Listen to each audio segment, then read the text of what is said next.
कहानी कुआं लालमपुर की है, जो मलेशिया की केवल राजधानी नहीं बल्कि उसकी धड़कन भी है।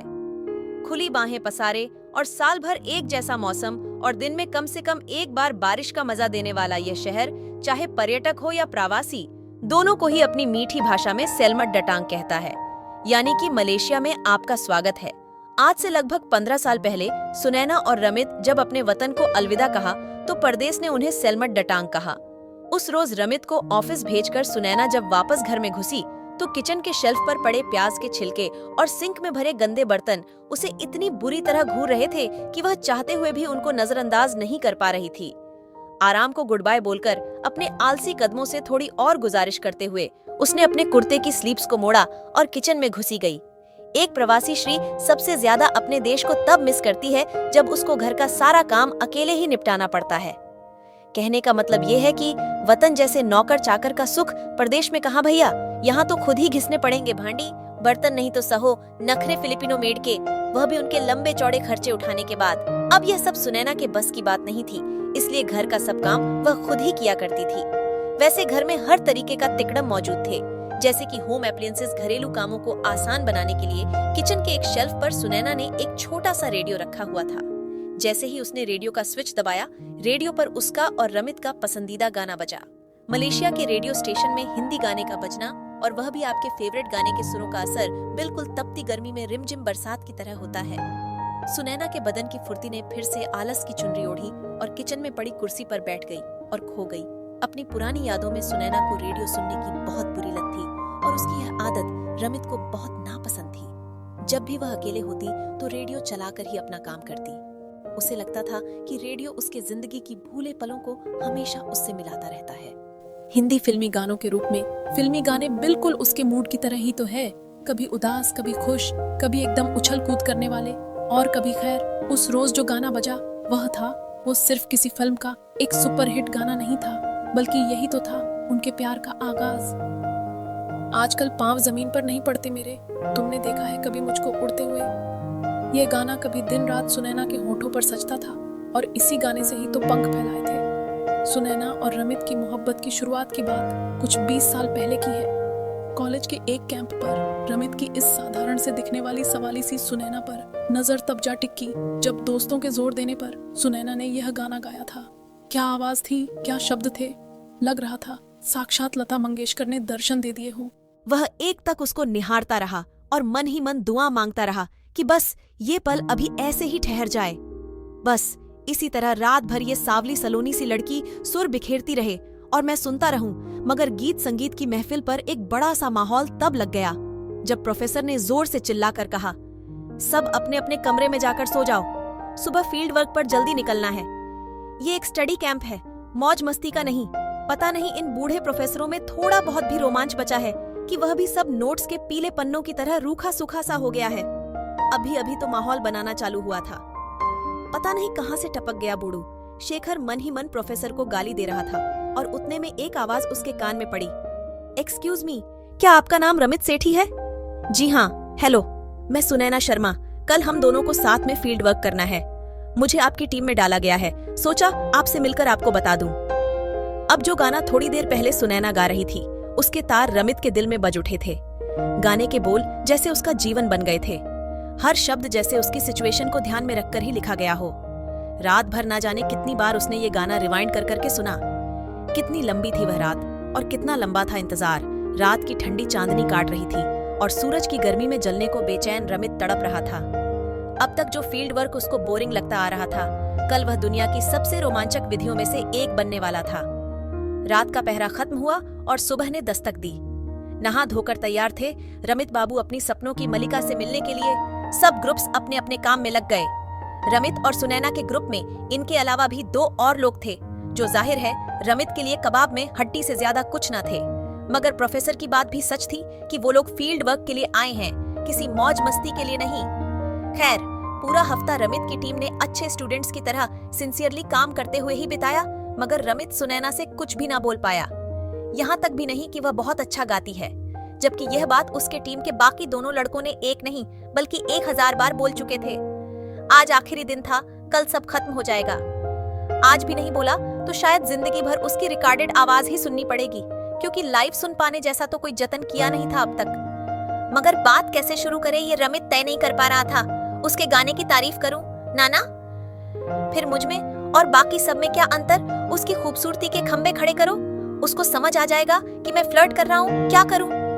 फिर यही सोचकर सर पकड़कर बैठा हुआ था कि फिर से वही कोयल कानों में, कुंकी रमित आप कॉफी पियोगे या नहीं? हाँ नहीं मतलब ऑफ कोर्स एक कॉफी तो टीममेट के साथ बनती है। फिर तो साहब ये कॉफी पीने का सिलसिला तब तक चला जब तक शादी के वचन ना ले लिए। दोनों ने, जी हाँ, अब यह दोनों रोज मिलने के लिए नए नए तरीके ढूंढते, जिसमें कॉफी पीने का आइडिया काफी सुपरहिट था और यह छोटी छोटी मुलाकात एक बड़े अहम फैसले की चौखट तक ले गई। इन दोनों को आजाद पंछी से रमित और सुनैना शादी के बंधन में बंधकर बहुत खुश थे। जिंदगी में कभी भी खुशी बिना किसी जतन के कहाँ किसके नसीब में आई है जो इन्हें मिलती।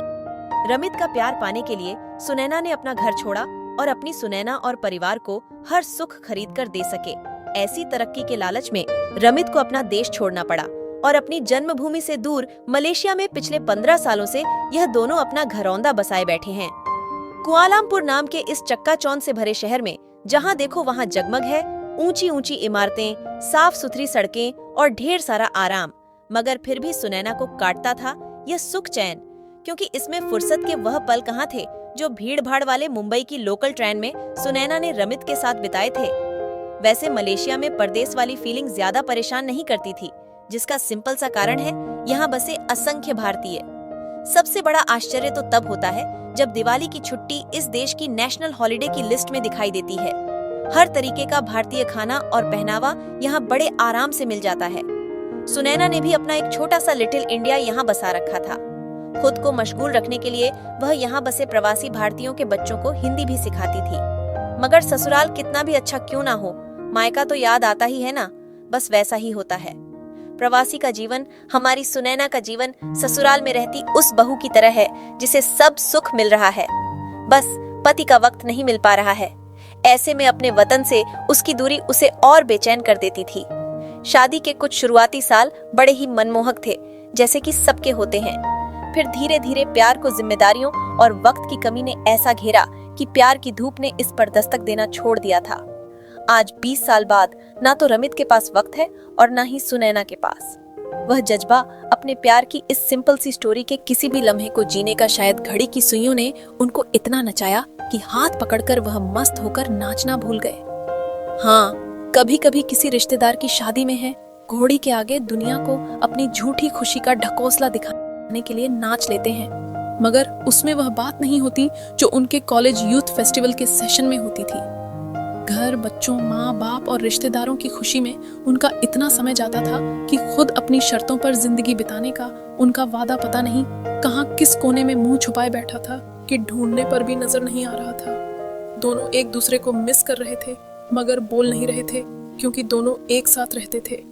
एक ही घर में तो आई मिसिंग यू बोलना थोड़ा अटपटा लगता, यकीन नहीं आ रहा था।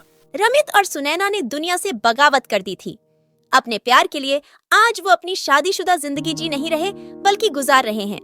जो युगल एक दूसरे के हाथ पकड़कर घंटों पता नहीं क्या बतियाते रहता था, आज उनके पास ना तो प्यार भरे शब्द है बात करने के लिए और वक्त का तो मानो अकाल ही पड़ गया है।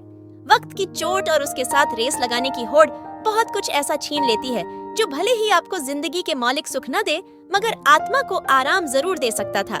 घर पर इतनी जिम्मेदारियां थीं कि उसका ज्यादा समय घर से बाहर खुशियां कमाने में ही निकल जाता था और सुनैना का प्यार अकेले अपने रमित का इंतजार करते करते कब बूढ़ा होकर थकने लगा पता ही नहीं चला। मगर सच्चे प्यार की धड़कन भले ही बूढ़ी हो जाए मगर मरती नहीं है। अगर वफा बाकी है तो प्यार फिर से उफान मारेगा। हाँ, हो सकता है उसमें जवानी वाली ताकत और जोश ना हो मगर जज्बातों की गरीबी भी नहीं होगी। बिन बोले भी प्यार होता है। यह जानना हो तो किसी अधेड़ उम्र के कपल को देख लो जो शायद लव यू और मिस यू जैसे शब्दों का इस्तेमाल करना छोड़ चुके हैं मगर एक दूसरे की फिक्र नहीं बात कम करते हैं मगर अपनी यादों में आज भी पुराने दिनों की स्मृतियां को जिंदा रखते हैं। उम्र की मार कह लीजिए या समाज की शर्म जिसके कारण इनका प्यार थोड़ा गुमसुम सा हो गया है। बीते पलों में खोई सुनैना मन ही मन मुस्कुरा रही थी और तभी उसके मोबाइल की घंटी ने उसका ध्यान अपनी तरफ खींचा। रमित कालिंग रमित तो कभी भी फोन नहीं करते हैं। आज क्या बात हो गई? सब ठीक तो है ना? कहीं कुछ भूल तो नहीं गए, या फिर ना जाने कितने सवाल उसकी चिंता की ओढ़नी लपेटे उसके सामने खड़े होने लगे। जानना चाहती थी कि रमित का फोन क्यों आया था। उसने अपने दिल की सारी हिचकोलियों का सामना करते हुए फोन को धीरे से उठाया। हाँ रमित, सब ठीक है? सुनैना ने पूछा। हाँ सब ठीक है। सुनैना, रमित की ध्वनि में कुछ अजीब। सुनैना, मैं सिर्फ ये कहने के लिए फोन किया कि मैं तुम्हें बहुत बहुत प्यार करता हूँ। सुनैना की आंखों में आंसू आ गए। तब वह रमित की वफादारी और प्यार को महसूस करती है। मैं भी तुम्हें बहुत प्यार करती हूँ। रमित उनके बीच की दूरी की भावनाओं की विशेषता थी जो उन्हें बिना शब्दों के बताई गई। यह उनके वफादार और अद्भुत प्यार का प्रतीक था।